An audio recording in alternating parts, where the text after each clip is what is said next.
Ok, Alex, entonces buenos días de nuevo. Vamos a continuar. Te decía que es necesario que empiecen ya a estudiar porque el parcial se aproxima. Y recuerden que eh, siempre les pongo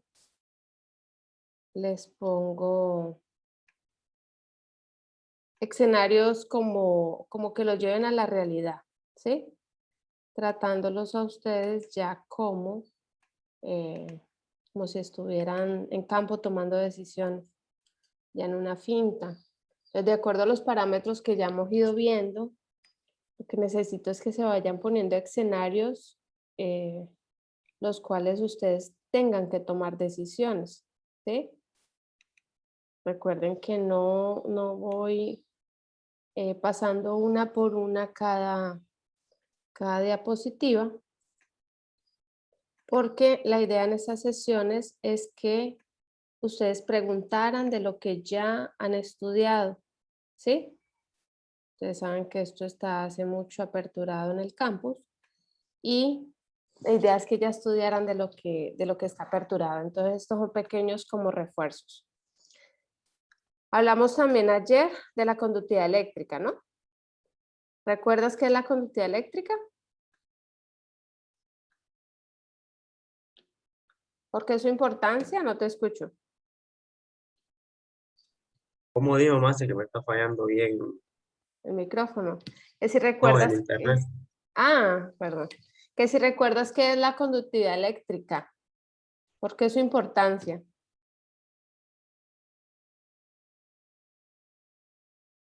No, más. ¿No? Pero ayer lo vimos.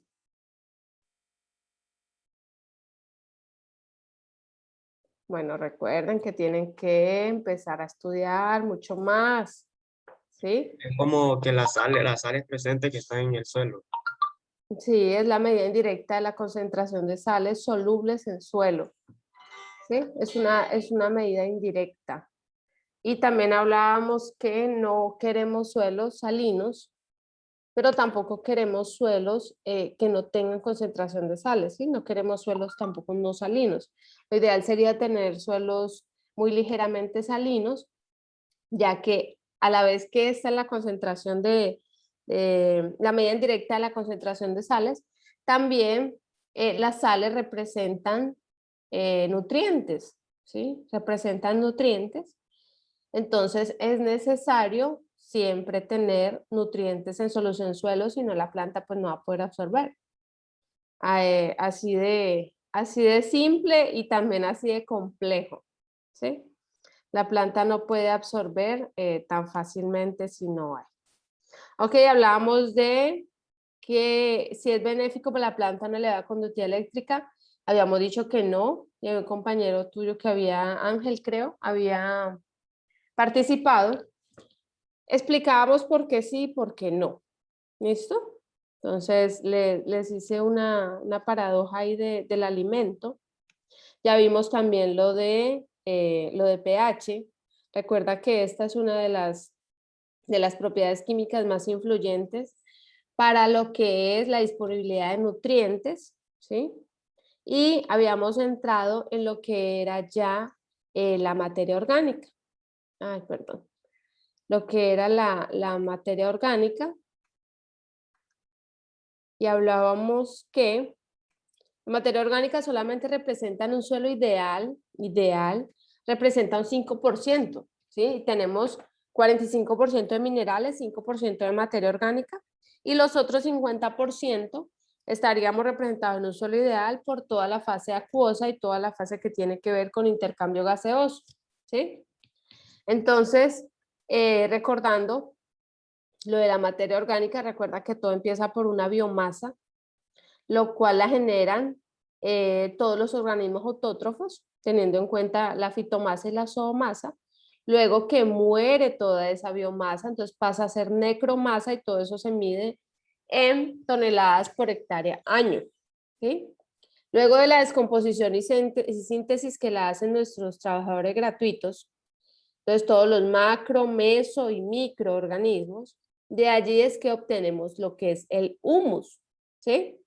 Porque hay mucha gente que confunde la materia orgánica en su estado primitivo, en su estado inicial, con el humus, y realmente son dos cosas diferentes. Que el humus siempre se los pongo así como la alcancía del suelo, ¿sí? Para que vayan haciendo una relación. Si usted en su alcancía tiene algo de ahorros, entonces en un momento que necesite gastarlos, en este caso cuando la planta necesite comer, que es todos los días, de acuerdo también a la luminosidad y el estado fisiológico que se encuentre, entonces tendría de dónde sacar nutrientes, ¿sí?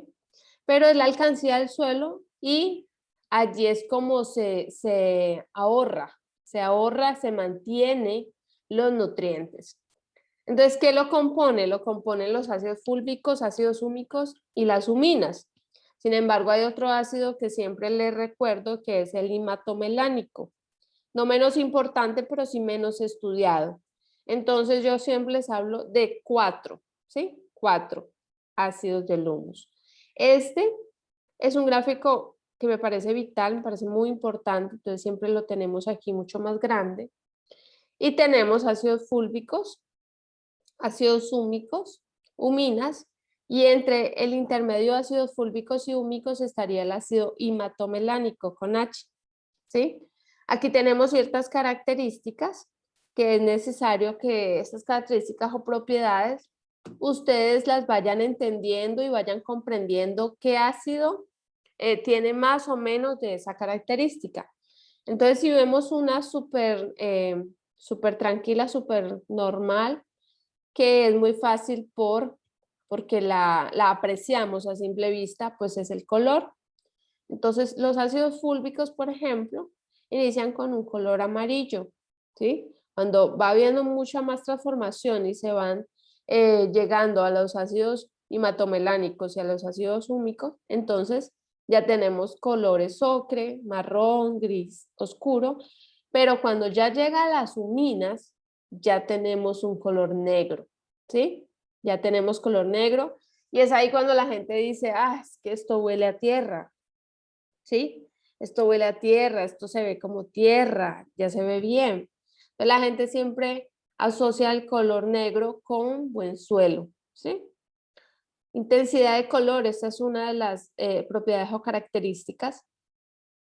Ya ves que los ácidos fúlbicos tienen menor intensidad de color que las huminas, ¿sí? Entonces, esta flecha lo que indica es eso, el sentido de esa flecha indica el incremento de esa propiedad o esa característica de cada ácido. Es necesario que estudien esto, ¿sí? Necesario que lo estudien, grado de polimerización, el peso molecular de cada uno, los contenidos de carbono, los oxígenos, los grados de aromaticidad, no es más que el olor. Entonces, ¿qué huele más? ¿La humina o el ácido fúlbico? Huele más las huminas. La solubilidad, que gracias a Dios las huminas vienen siendo casi insolubles, entonces menos mal, porque si no perderíamos todo lo que nos iría a aportar la humina, ¿sí? Aquí tenemos pues unos principales compuestos, simplemente para que veas que hay una como separación de acuerdo a la solubilidad que presenta cada uno de los ácidos. Y aquí les incrementé con el ácido hematomelánico. Entonces, cuando tenemos la materia orgánica del suelo, hay una materia que no se descompone, ¿sí? Y hay una materia que sí se descompone. Entonces, por la vía de la que se descompone tenemos el humus, que tendría total descomposición, tendríamos los ácidos húmicos, las huminas, que son insolubles, los ácidos húmicos que son solubles, ¿sí? Pero también la solubilidad en ácido del ácido fúlbico. Hay diferentes solubilidades. Hay unos que tienen solubilidad en agua y otros que tienen solubilidad en ácido. Entonces, hay que ir viéndole la lógica a esto y ir viendo el porqué de ello, ¿sí? Aquí tenemos también otra separación, si así lo podemos llamar. El humus se separa en sustancias húmicas, que son todos los que te he venido diciendo, y sustancias o biomoléculas no húmicas. Entonces, Es necesario que entiendan esto porque la materia orgánica del humus es mucho más que las sustancias húmicas, ¿sí? Es muchísimo más que eso y pues tiene carbohidratos, estructuras proteicas, residuos de ligninas, estructuras alifáticas y todo esto ya deben ir recordando un poco más su química básica porque es mucho más complejo que las simples sustancias húmicas, ¿sí? Aquí simplemente para que vean los agrupamientos por solubilidad, necesito que los estudien y que si tienen dudas me pregunten, ¿listo? Estas insolubilidades las voy a consultar en el parcial, ¿listo? Esto es una práctica que hacíamos con Sebastián Piñero, eh, un brasileño que ha aportado muchísimo a lo que es la agricultura pero orgánica, agricultura no tradicional, no convencional, no que es una agricultura como de vida, ¿sí? Si quieren estudiar un poco más de todos los aportes que han estado realizando, son varios héroes de la agricultura, les podría llamar yo, Sebastián Piñeiro, Jairo Restrepo, está Simón Silins. Entonces, si quieren buscarlos, ellos tienen página como Guerreros Verdes y pueden buscar todos los aportes que hacen. Hay muchos de ellos en la red, en internet. Entonces, aquí simplemente veíamos la separación de estos ácidos. Y aquí veíamos el limato melánico, por eso les decía que estaba en la mitad de los ácidos fúlvicos y los húmicos. Aquí vemos estas separaciones y se hace bien sencillo cuando se maneja algo de química básica. Se puede hacer en campo con los agricultores, como lo estábamos haciendo en ese momento. Aquí vemos un ciclaje de nutrientes. Necesito que vayan estudiando las sustancias orgánicas, la importancia del carbono para la agricultura, ¿sí? ¿los ciclos de qué? Los ciclos del carbono, pero también ciclos de todos los nutrientes que tienen ciclo, ¿sí? Y el destino final que sería la MOS. La MOS le llamamos con la materia orgánica del suelo. Entonces necesito que vayan estudiando ese tipo de cosas. Esto es una reflexión, ¿sí? Para que vayan teniéndolo en cuenta. Y esto es una dinámica, también una gráfica extractada de materiales de Sebastián Piñeiro. Es una dinámica en cómo va sucediendo toda la transformación y todo lo que se va generando, ¿sí? Desde los residuos, hay una fermentación, desintegración, hay toda una estabilidad, una humificación, un acoplamiento, es todos los pasos, por así decirlo, y toda la dinámica que se va sucediendo desde una materia orgánica en bruto, podemos llamarlo, hasta el humus, ¿sí? Hasta el humus, que ya sería una materia orgánica estable. Esto es un ciclaje de nutrientes que los invito a que lo vayan repasando. Este también. Y vamos a ver qué otra cosita por aquí. Vamos a pasar a este. Bueno, este es solamente para que vean, de acuerdo a autores, cuál es el aporte de la biomasa total, ¿sí? De producción de restos vegetales, de acuerdo a un bosque de 50 años. Y quiero que nos enfoquemos aquí. Estos son valores de interpretación de la MOS. Recuerden, MOS, materia orgánica del suelo. Estos valores están dados en porcentaje y esto es necesario para iniciar con interpretación de análisis de suelo e iniciar a entender cómo estaría nuestro suelo en cuanto a porcentaje de materia orgánica. Recuerden que siempre les digo que la materia orgánica es la vida del suelo y es necesario que la estudien un poco más a profundidad para poder entender el por qué es la vida del suelo. Y más de suelos de pronto muy meteorizados, de suelos que tienen pluviometrías muy altas, ¿sí? Entonces son suelos que se van generando una erosión, más que todo en erosión hídrica, y es necesario siempre un aporte muy regular, un aporte de materia orgánica, siempre bien juiciosos haciéndolo. Entonces, dentro de los porcentajes del clima, siempre que hablemos de materia orgánica, tienen que pensar en la relación que tiene la materia orgánica con el clima, ¿sí? Ya que la rata de descomposición varía de acuerdo al clima, ¿sí? Recuerden que los que nos hacen toda esta transformación son los macro, meso y microorganismos, y ellos trabajan en diferentes ritmos de acuerdo a el clima.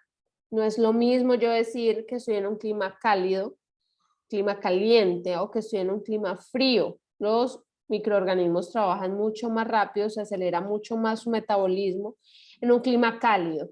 Por lo tanto, la descomposición de la materia orgánica va a ser mucho más rápida, ¿sí? Y también vamos a tener liberación, sí, de nutrientes mucho más rápido, pero también vamos a tener que hacer aportes más consecuentes de acuerdo al clima. Entonces, si tenemos un clima cálido, tenemos que 2% la materia orgánica sería baja. Yo aquí les enseño que es importante que vayan entendiéndolo y al menos para este punto de la clase que vayan aprendiendo que si tenemos unos porcentajes de materia orgánica entre medio, entonces simplemente apréndanse. Tenemos cálido, medio y frío, y apréndanse que sería en cálido de 2 a 3, luego seguiría clima medio de 3 a 4 y luego clima frío de 5 a 10.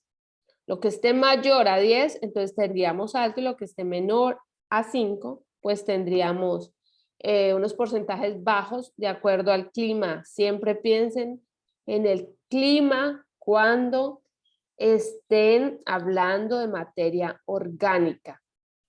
¿Ok? Esto es bien importante, muchachos. Siempre piensen en el clima cuando estén hablando de materia orgánica. ¿Listo? ¿Tienen alguna pregunta? Ya saben que me pueden interrumpir en cualquier momento.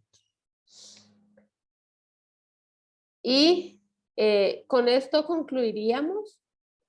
La materia orgánica podríamos hablar de ella 1 o 2 años, pero recuerden que estos son repasos rápidos y reforzamientos de lo que ustedes deben de estar estudiando y de todas las actividades que hacemos para que vayan reforzando mucho más los conocimientos.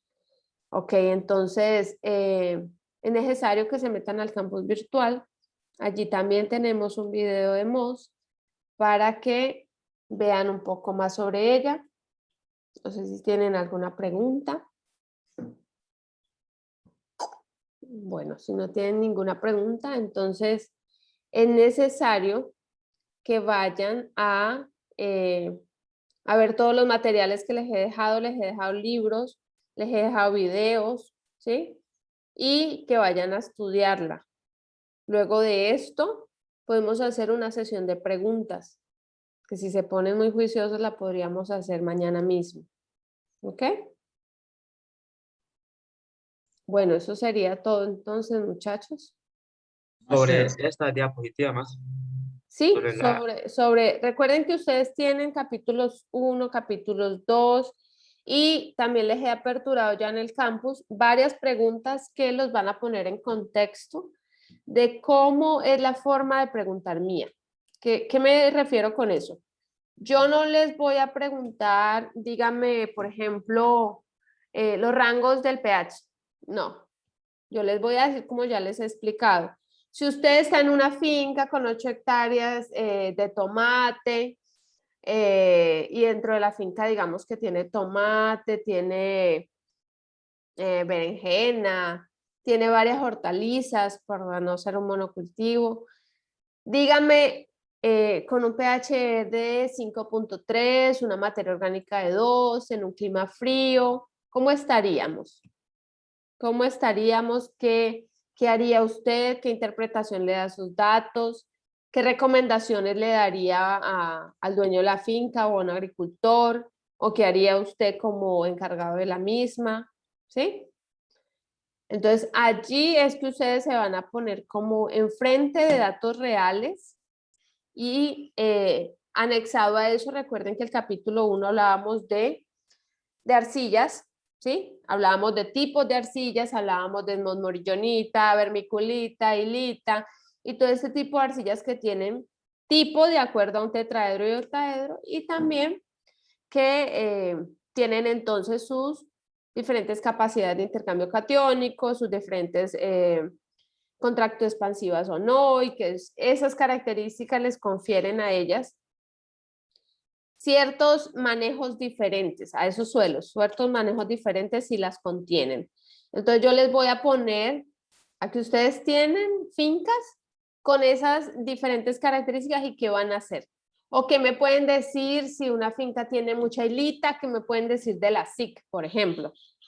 Entonces, esa forma de preguntar los obliga a ustedes a estudiar mucho más, ¿sí? Porque usted no va a encontrar esa respuesta en ningún lugar. Usted la va a encontrar analizando todo lo que ya hemos visto. ¿Me entienden? Sí, Ok. sí. ¿Alguna pregunta?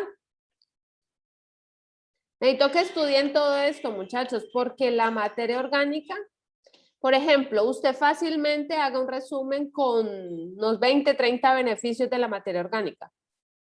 Si usted no es capaz de decirme 20 beneficios de la materia orgánica, usted le falta estudiar mucho más materia orgánica. ¿Sí? Bueno, voy a dejar entonces de compartir. Y bueno, de acuerdo a tu pregunta, Ángel, de ciertos productos, me decían, ¿no? Que están entrando al país y hablaban de la materia orgánica. Si hay más materia orgánica, claro que va a ser mucho más prolongada la vida de los microorganismos y no solamente de los microorganismos. Recuerden que hay macro, meso y micro, ¿sí? Recuerden que ellos son nuestros trabajadores gratuitos. Y recuerden que si no hay materia orgánica para que ellos se alimenten, entonces ellos, para poder descomponer la poca materia orgánica que haya en ese suelo, ellos se van a alimentar o van a tomar el nitrógeno y el poco nitrógeno que haya también en esa finca, en ese suelo, para poder alimentarse. ¿Sí? Entonces, es necesario y no cualquier tipo de materia orgánica debemos poner. ¿Sí? No se puede poner cualquier tipo de materia orgánica. Es más, a veces es contraproducente si usted no ha tratado esa materia orgánica, ponerla en su suelo, ¿sí? Es contraproducente en ocasiones. Entonces, es necesario, por eso le digo que es necesario estudiar un poco más lo que es los aportes de materia orgánica. Vamos a ver, en una práctica, vamos a ver mucho más de la calidad de la materia orgánica, ¿sí? No cualquier materia orgánica, aplíquele y ya, ¿no? Otra recomendación, nunca apliquen estiércoles frescos en suelo, ¿sí? Ese tipo de estiércol fresco en suelo nos va a causar mucha más muerte de meso y microorganismos y nos va a dejar por bastante tiempo una parte de nuestro suelo estéril, ¿sí? Entonces, por la producción de amoníaco que genera. No apliquen materiales orgánicos frescos, al menos no estiércol, ¿sí? Lo que sí pueden aplicar fresco pueden ser hojas de leguminosas, hojas de madreado, hojas de guama, ¿sí? Ese tipo de cosas, sí, porque ustedes saben que las leguminosas fijan nitrógeno atmosférico y entonces pueden luego empezar a ser incorporados. ¿Listo? Entonces, dentro de lo de que es el bokashi, nosotros hacemos un bokashi muy enriquecido, pero siempre hay que dejar el proceso de estabilización, ¿sí? El proceso de estabilización.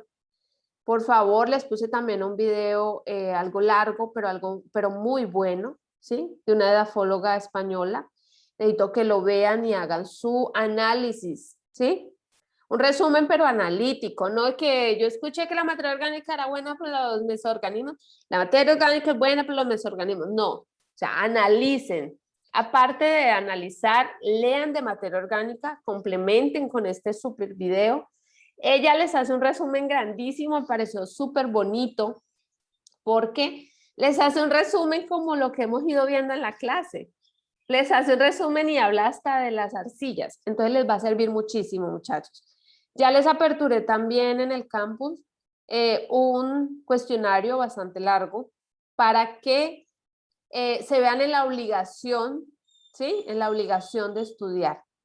Si bien estudiar debería de ser por voluntad propia, la disciplina de ustedes a veces hace falta reforzarla un poco. Entonces, los motivo, ¿sí? Porque esto es voluntario igual, así como estudiar es voluntario, todo es voluntario. Es voluntario enviar el cuestionario, pero pues el que no lo haga pues va a perder 2 puntos oro, ¿sí? En cambio, el que lo haga pues se va a beneficiar, va a estudiar y va a ganar puntos oro. Entonces ahí los motivo con el cuestionario. Recuerden que ya casi viene el parcial, recuerden que tienen en el campus virtual ya varias asignaciones, ¿sí? Les voy a continuar aperturando asignaciones, o sea que miren el campus virtual si pueden un ratico o todos los días, ¿sí? Un momentico. Les aconsejo que descarguen en el celular para poder mirar en el campus virtual desde su celular. Yo sé que a ustedes les fascina estar en el celular, entonces utilícenlo para cosas buenas, ¿sí? Bueno, muchachos, necesito que estudien bastante porque ya casi viene el parcial y pues ganen la materia desde el principio, ¿listo? Y más importante que ganarla, aprendan. Esto les va a servir para el resto de la vida como agrónomos, ¿ok? Bueno, Máster, yo entonces, tengo una pequeña, solo una dudita, Máster, sobre ¿sí?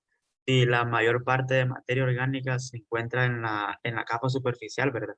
Sí, sí. La mayor parte, sí, casi siempre la encontramos en el primer horizonte, ¿sí? Y por eso también casi siempre ahí es que hacemos muestreo, aparte porque allí es que la mayor concentración de raíces está más o menos 20-25 centímetros máximo, ¿sí?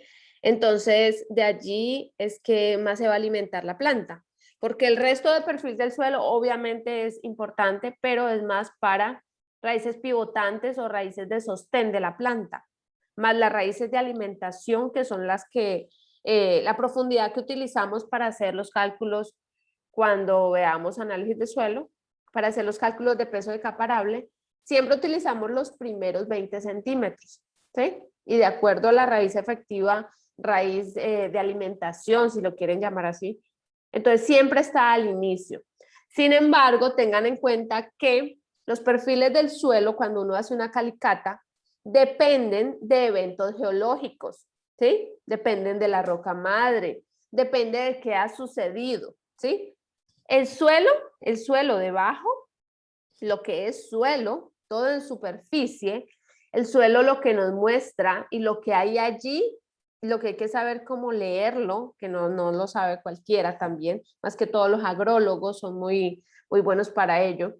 Lo que hay que saber leer, interpretar y ir analizando, el suelo le habla a uno, pero hay que saberlo escuchar. Entonces, a veces encontramos pequeños horizontes con capas de materias orgánicas profundas, pero eso tiene que ver con algún evento geológico que ha sucedido, ¿sí? Con algún tipo, digamos, de manejo de hace muchos años, ¿sí? Entonces hay que pensar, por ejemplo, ahora con el ETA y el IOTA, me dicen muchos compañeros que quedaron capas gigantescas de puro lodo, ¿sí? De puro lodo.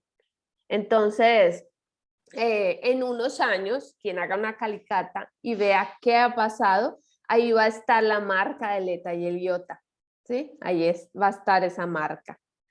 Entonces también depende del manejo, como se haya hecho hace mucho tiempo, pero siempre la encontramos, la mayor porcentaje lo encontramos en superficie. Recuerden que les he dejado muchos libros, muchachos. Hay libros muy interesantes dentro de las ayudas didácticas, que son muchas, les he puesto. Estúdienlos, si tienen preguntas con mucho gusto, ya saben que rapidísimo les contesto. Entonces pónganse a estudiar desde ya. ¿Ok? ¿Listo? Bueno, muchachos, un placer entonces haberlos visto. Veo mañana si Dios permite. Gracias, Máster. Con Gracias, mucho gusto. Máster. Feliz día. Bueno, igualmente.